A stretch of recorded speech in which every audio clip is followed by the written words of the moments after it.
The list of open jobs continues to grow in college football. That's why UCLA has to think outside the box with their next hire.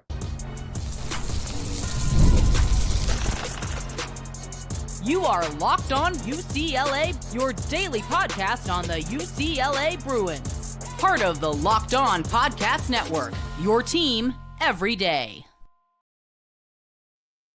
Welcome, everybody, to this edition of the Locked On UCLA podcast. I'm your host, Zach Anderson-Yoxsimer. Thanks for making this show your first listen each and every day. It's free wherever you get your podcast, and it's available on YouTube. Like, comment, subscribe, download. Thanks for your support. Welcome back, everydayers. This episode is brought to you by FanDuel. And right now, new customers can bet just $5. And if your first bet wins, you'll get $300 in bonus bets to use across the app. Download the app today. So what we're talking about today, we're going to recap the UCLA women's basketball game at the end as they take on UCSB in their field trip day. In the meantime, it's going to be an analytical battle. What should UCLA deal with? Should they go with a new, less proven guy from the group of five? Should they go with a big name hire? Or will UCLA, should they, stick with the status quo, Tim Skipper, Jerry Neuheisel, and Kevin Coyle? All right. What we're going to get started with today is the G5s.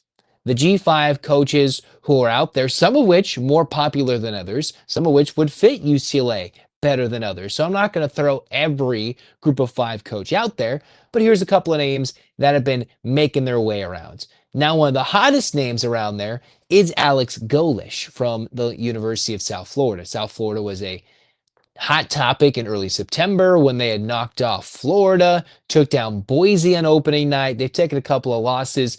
And for Golesh, he's a young guy in his early 40s, maybe looking to take that next leap forward in coaching in terms of position and conference affiliation program-wise from South Florida.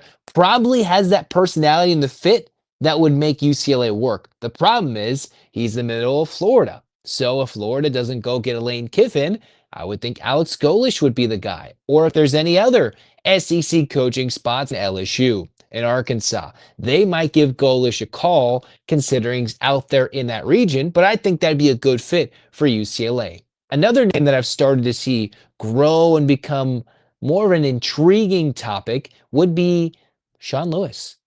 And you're like, who's this Lewis fellow? Well, for Lewis, this is a guy who is the head coach of San Diego State. The same San Diego State team that's 7-1, the only unbeaten team in conference record left in the Mountain West. Yes, they did lose to Washington State earlier this year, but they've won about 6 games in a row, including an absolute domination of Cal earlier this year. A game where Cal, everybody's like, oh, Cal's cool. They went, beat Cal 34-0. They found ways to win on the road in ugly ways, win high-scoring battles, shut out teams. This is a San Diego State team that's won 3 games via shutout, 2 of which versus FBS teams. That's the same Sean Lewis who was at Colorado, had the falling out with Deion Sanders, and is a now quote-unquote West Coast guy. He's from Illinois, but he's now coached on the Western region at Colorado, head coaching spot San Diego State, with a relatively low buyout. He's in the middle part of a 5-year deal at San Diego State, and him jumping to UCLA would represent a young option in Sean Lewis being a 39-year-old guy who has been here in the West Coast, Western region, if you will, the last few seasons, and still wouldn't make UCLA break the bank just for Lewis, while also hopefully dispersing the extra money they could go spend for a big name guy on the assistants in the assistant pool, while helping that money and using that money to go towards fundraising efforts to find out how they can get more NIL, more opportunities for the student athletes, more ways to make money to get these guys here in recruiting and in the transfer portal. If you go get a guy like Lewis, who is, albeit, yes, unproven now in year 2 at San Diego State, but the turnaround, while the Mountain West is in flux, has been rather impressive as they start to move from the Mountain West to the Pac-12. UCLA, they'll be moving into the 3rd year of the Big Ten. Is that a step up for Lewis? That would be interesting. But even the San Diego Union Tribune has talked about how the San Diego State AD doesn't want to lose this young head coach. He's a young up-and-comer that might be a year away from being young and up-and-coming, or he's either here. You'll hear Golesh Here's Dan Mullen, who was sitting there at UNLV, who's proven, but still building his way back in the college football game. And then you've got Jason Eck, who is that young and up and coming coach, making his way from Idaho to New Mexico that dominated UCLA early this year. Those are the four names that have been linked, will be linked, or intriguing options on this side of the country or all the way across at South Florida. That would make a lot of sense for UCLA. Now, for Mullen, is he at the time of his career where after a 6-0 start, where UNLV was somewhat fraudulent in terms of CFP contention after that 6-0 start, is he ready after year one to make the leap to UCLA? Name-wise, it'd be fascinating if you compare him alongside with a good defensive coordinator. I think I've made the joke that Dan Mullen with a Dave Aranda defensive coordinating pairing would be fascinating, but I think Mullen would come with the caveat, you need somebody to get the defense. Would he be willing to keep Jerry Neuheisel on staff as an offensive coordinator, a young and up-and-coming offensive coordinator, to take his lumps as he's taking here in the ups and downs at the end of the 2025 season? Or do you go Jason Eck, who is young, gregarious, many you don't even know him from his Idaho days, where he brought Idaho back to relevancy at the FCS level and has taken New Mexico to a 6-3 record already. And I believe a win over UNLV over this last weekend. But Lewis has reached a little mini peak right now that would make him a hot commodity for UCLA to bring him a couple hours north.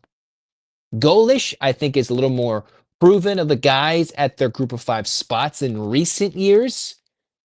But any of those options would represent cheap, somewhat out of the box options.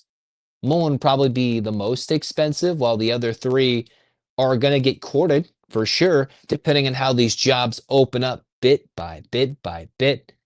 So we'll see. Group of 5 option is cheap, young and up and coming coach who could hopefully stay at UCLA for a couple years. But the problem with that is that some of these guys would think UCLA is a temporary destination.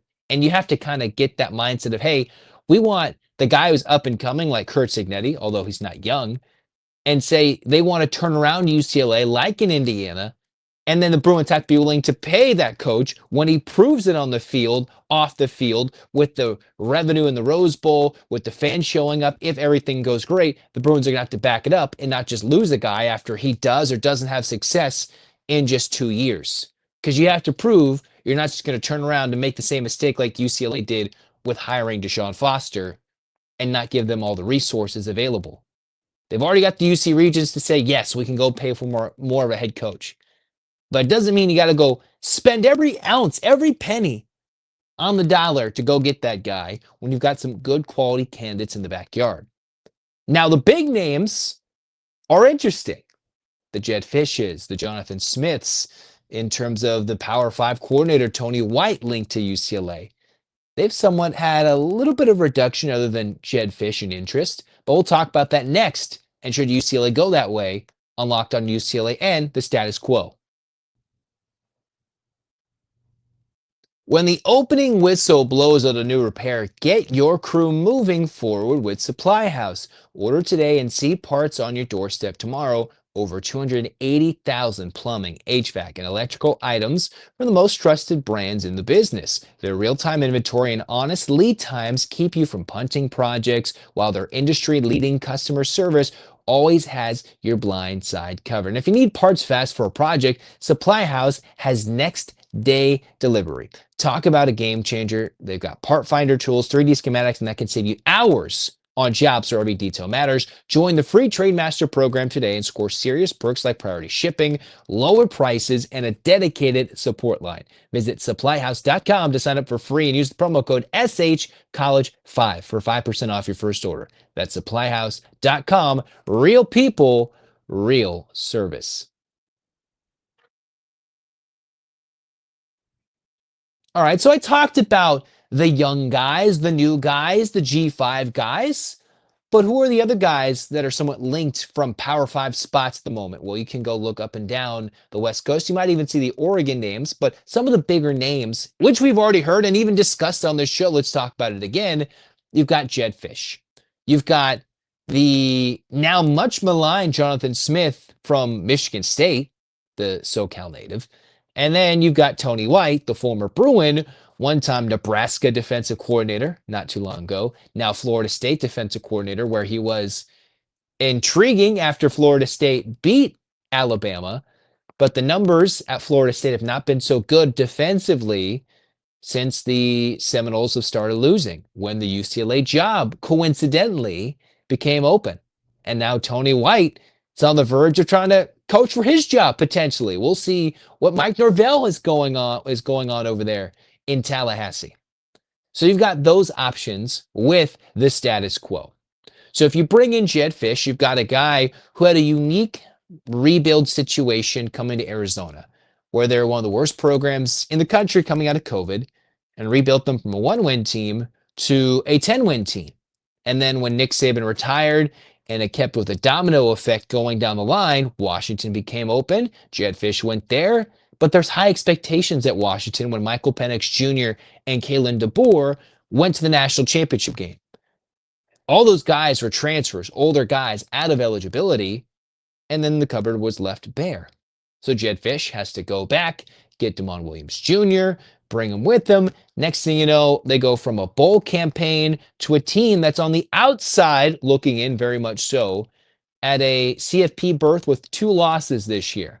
Now Jedd Fisch could almost guarantee himself another job potential with a win against the likes of an Ohio State at home in Seattle. If they could have competed, gotten to overtime, taken that to the final seconds instead of an Ohio State dominant win on the road in Seattle, then Jedd Fisch and the Huskies would be a lot more talked about nationally. And Jedd Fisch, you could almost guarantee, would be going somewhere, whether it's a UCLA, a Florida, where he's, second in command in terms of, we might look at Lane Kiffin first if you're Florida or LSU. And then there's Jedd Fisch. But the links to UCLA are already there. Fisch, if you haven't read his story, is pretty fascinating from what he's had to deal with, how he's learned the game of football, worked his way through the coaching ranks. And he did want to be at UCLA a long time ago. The Bruins said, nope. And they've seen him bounce through the ranks all the way to the NFL, work his way through college, and now he's at Washington, where you can argue about the hierarchy of college football programs. We're not going to do that here. I'm not sure it's maybe the right idea to go after an potentially expensive option in Fisch, but if he's willing to leave on his own terms, come to Westwood, come coach at the Rose Bowl, that is probably the best of the Power 5 options. Jonathan Smith, I've really soured on him. The Bruins went to East Lansing and dominated Jonathan Smith, where he only had his quarterback for about a half, but the Bruins were still in firm control in East Lansing. Not the same Jonathan Smith-led team in Corvallis when UCLA had one of their better defenses in program history, and Oregon State with DJ Ongalale and Aiden Childs ran all over the Bruins in a dominant win for the Beavers then. It doesn't seem like there's that same Jonathan Smith want right now, at least from me. Now, if you want to go after him, it's a big buyout. Michigan State's souring on him. And if he leaves on his own accord, I'm not sure UCLA should truly pursue it. There's obviously the connection with California recruiting, maybe a better network for him to bring players to Westwood than it is East Lansing, but he hasn't exactly performed above expectation in Michigan State. So I think maybe you cross that name off the list. Then you've got, again, Tony White, who has slowly worked his way down on the list, where I thought early in the season, right when the job was open, I'm like, Tony White, man, look at that. And Alabama has worked their way up in the rankings. And that was a pretty strong performance for Florida State in opening week 1 victory over the Crimson Tide. Now I'm pretty sure Kalen DeBoer's job is safe, barring a CFP appearance and a run in the playoff, while Florida State is once again having some question marks with Mike Norvell. Tony White would represent another UCLA alum. I think we're all a little tired of seeing, all right, is the UCLA connection there? Or do you need someone to bleed blue and gold, not have necessarily played for UCLA? So Tony White is interesting, but his stock has fallen significantly.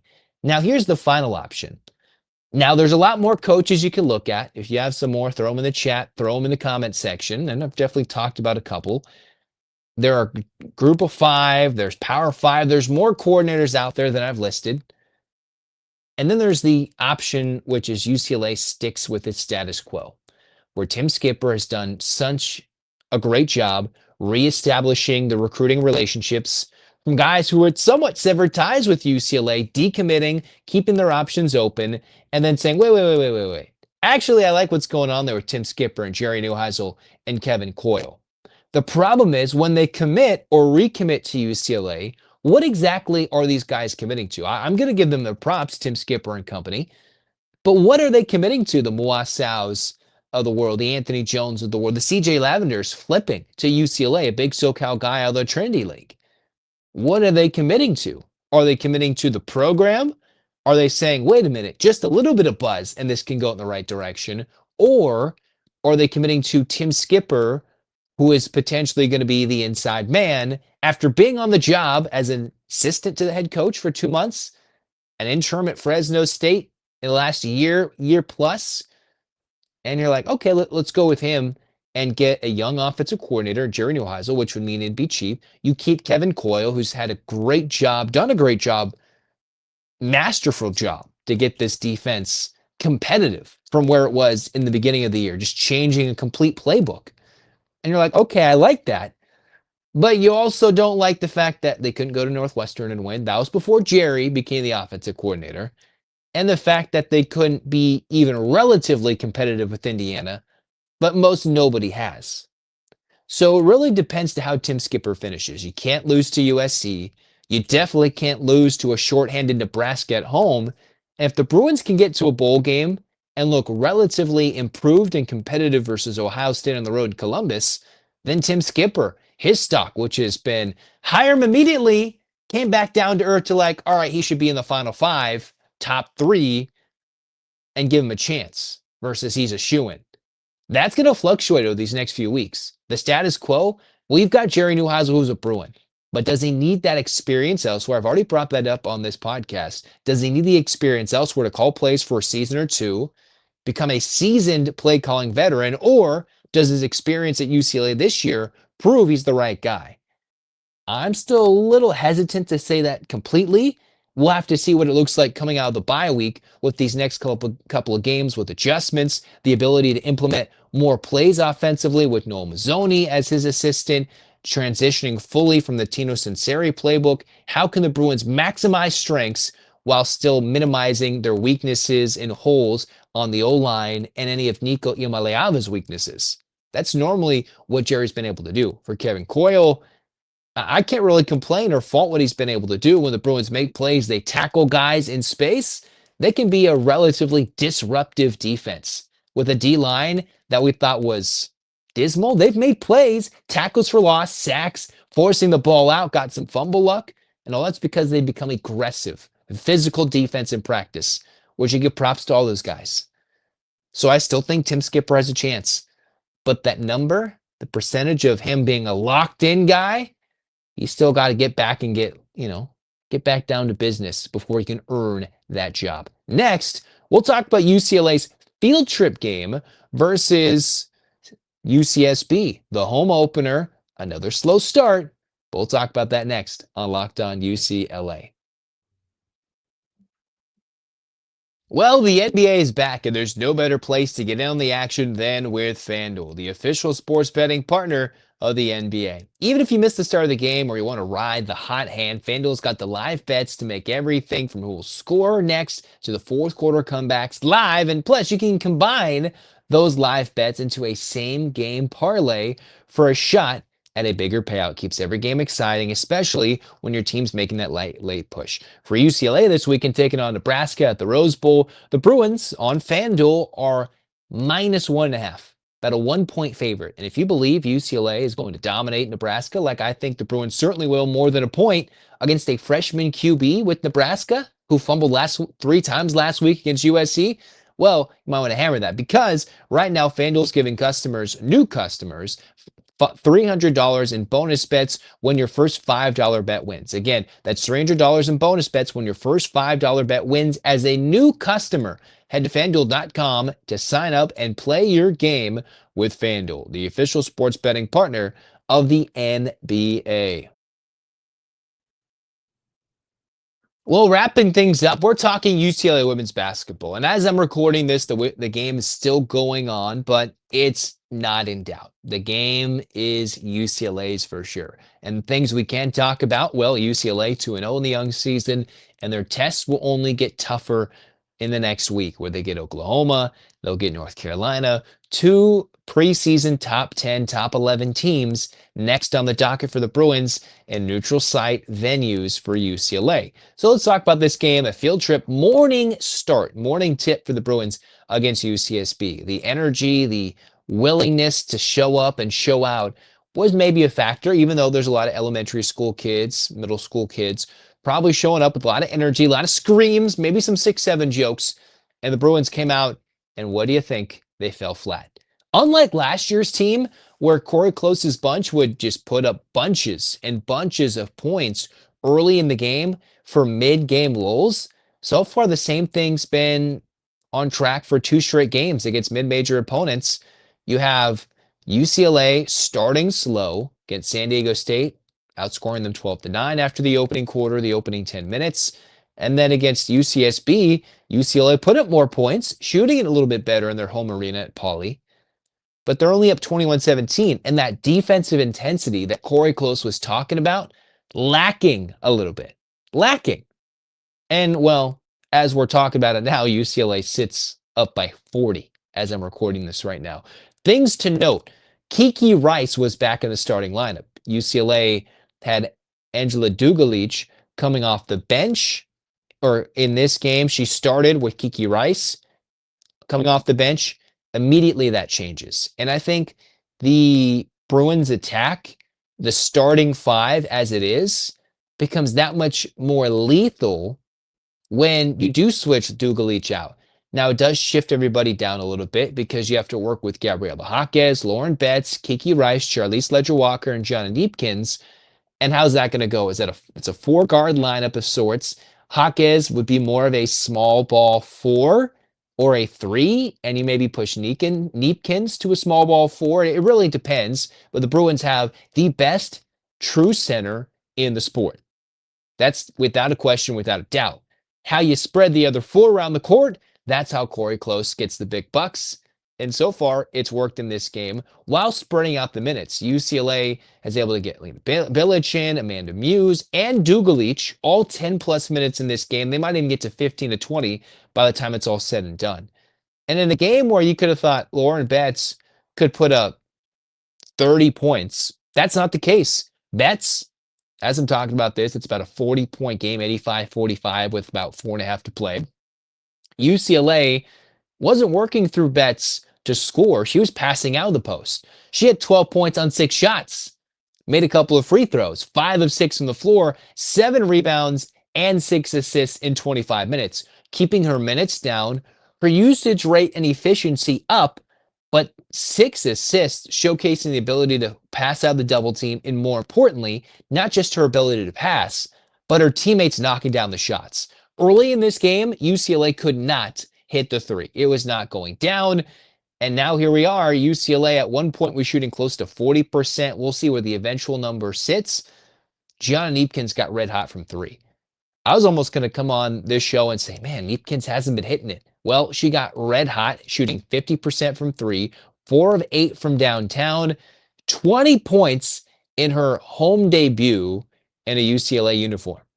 What a great way to treat the home crowd, the youngsters, to what the new 3-point shooting threat is going to be. Now, Charlize Ledger-Walker doesn't exactly have the jump shot down yet. She had 8 points, but at this moment, she's got 7 assists to 1 turnover in 30-plus minutes. So that's a lot of minutes, getting her into shape, rounding her into form after she took a year off due to injury.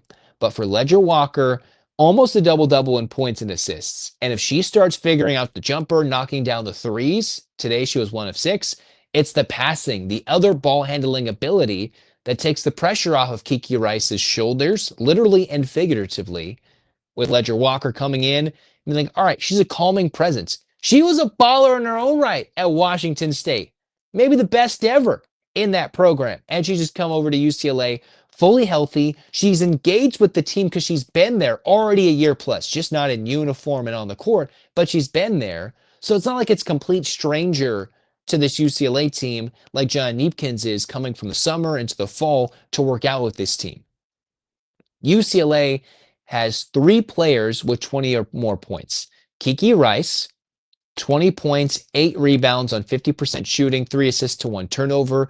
With Charlize Ledger-Walker on the court, that probably allows Kiki Rice to be more of a slasher attacking threat and worry less about running the offense.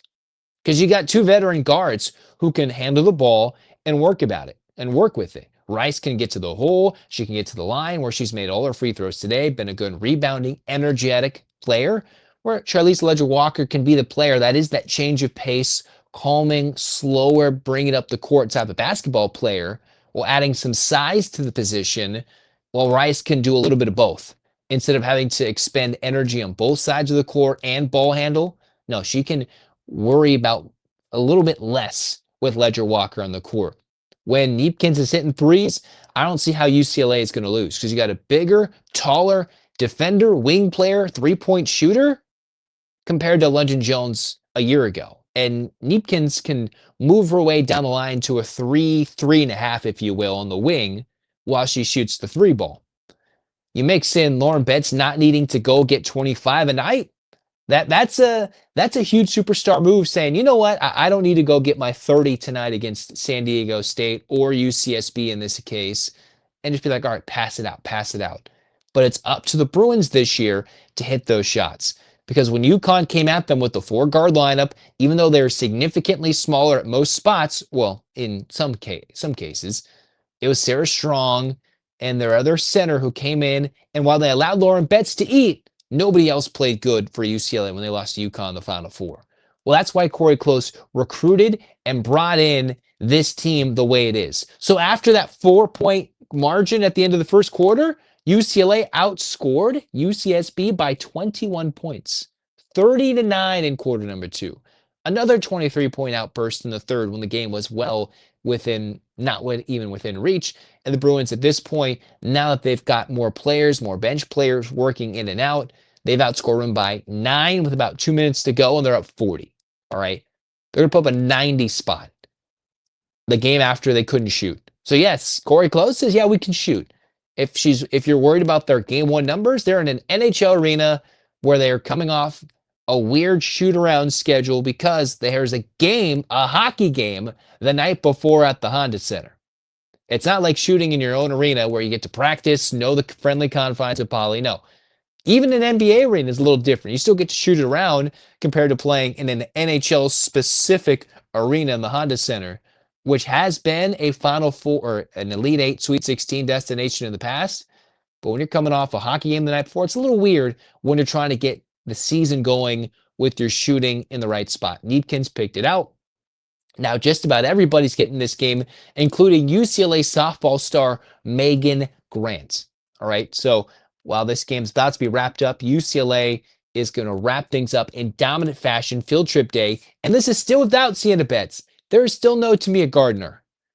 2 of the better players UCLA has yet to deploy in this full arsenal of different ways the Bruins can attack their opponent, pick them apart, whether it's in the post with Sienna, adding to the stress the defense has to deal with multiple post players, or for Tamia Gardner's case, another 3-point weapon UCLA can utilize, even if Kneepkens is not shooting it well or Charlize is not getting it done from beyond the arc. You have to give a shout out to Gabriela Jaquez, who's not going to get that double-double today, but hit 4 threes on better than 50% shooting, 21 points, 5 boards in almost 30 minutes played. At this moment of the game. Right now, it's still a 40-point game. Neither team has decided to score at the end of this game. So that's what's going on. The UCLA women dominates, but the real test comes soon. And with the injuries at play, I wonder if that puts the Bruins' potential unbeaten stretch at risk.